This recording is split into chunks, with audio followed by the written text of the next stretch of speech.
নবম হিজরিতে তাবুকের যুদ্ধ হলো।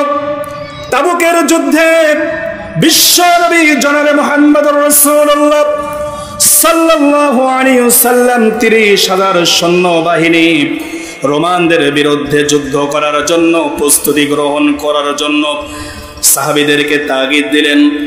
সাহাবীরা তাবুকের যুদ্ধে অভিযানে যাওয়ার জন্য তারা প্রস্তুতি গ্রহণ করল।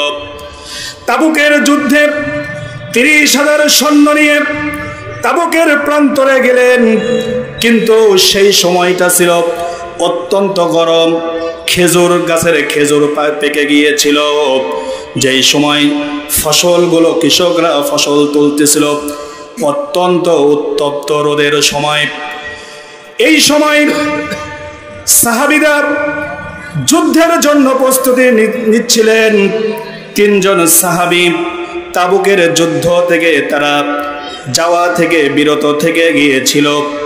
যুদ্ধ থেকে যখন বিশ্ব নবী জনাবে মুহাম্মদুর রাসূলুল্লাহ সাল্লাল্লাহু আলাইহি ওয়াসাল্লাম তাবুক অভিযানের যুদ্ধে না করা সত্ত্বেও বিশ্ব নবী কাফেরদের সঙ্গে মোকাবেলা না করার আগ মুহূর্তে আল্লাহ রাব্বুল আলামিন বিজয় দান করে দিলেন। বলেন সুবহানাল্লাহ।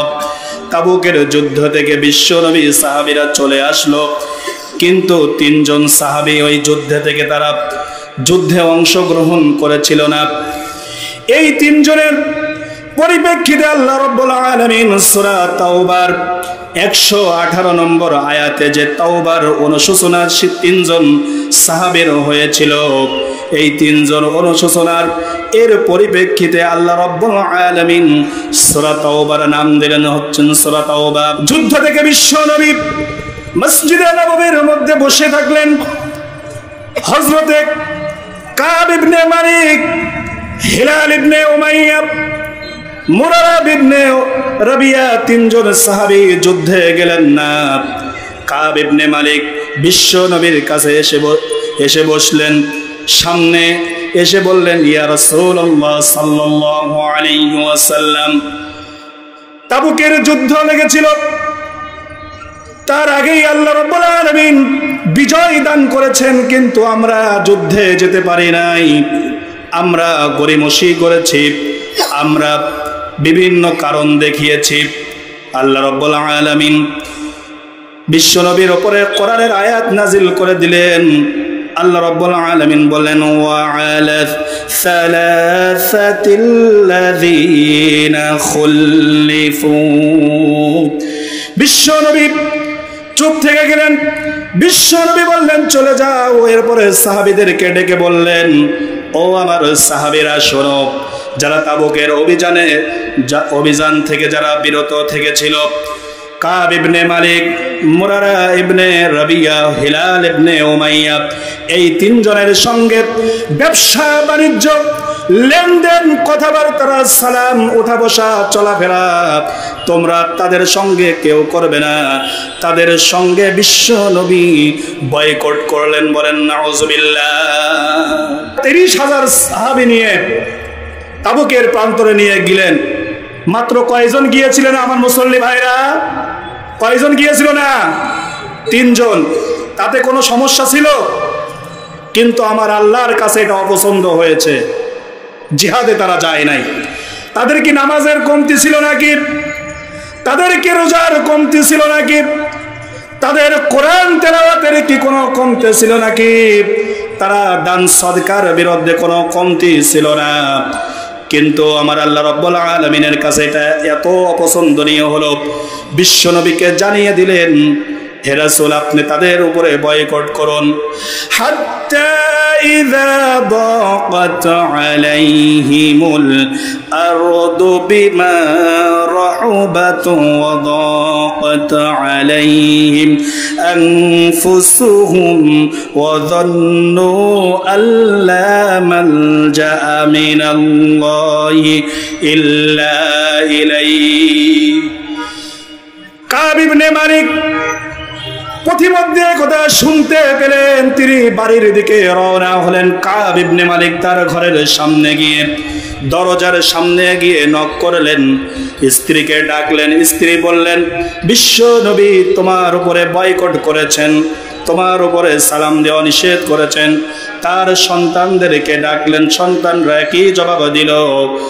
তখন তারা এত তওবা করলেন।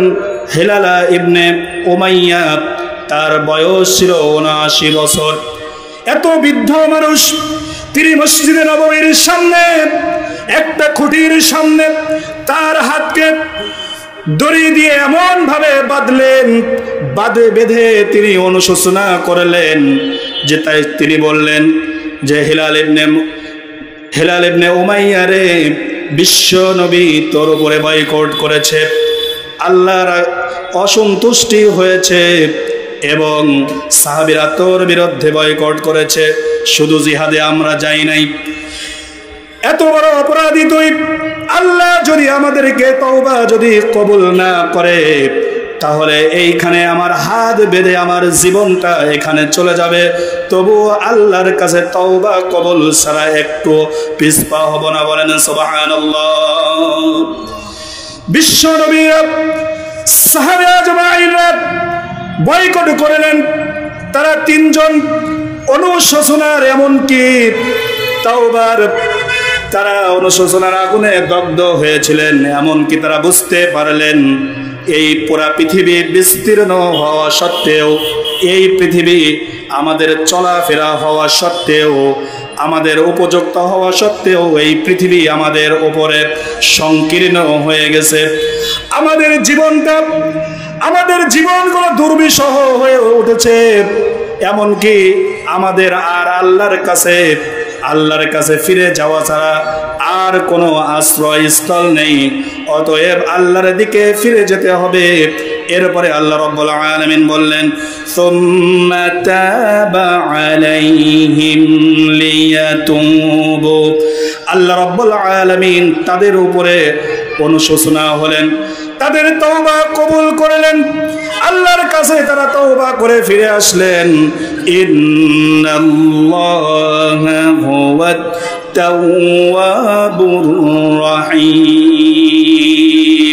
নিঃসন্দেহে আমার আল্লাহ রাব্বুল আলামিন তওবা কবুলকারী, আর তিনি হচ্ছেন দয়ালু। বলেন সুবহানাল্লাহ।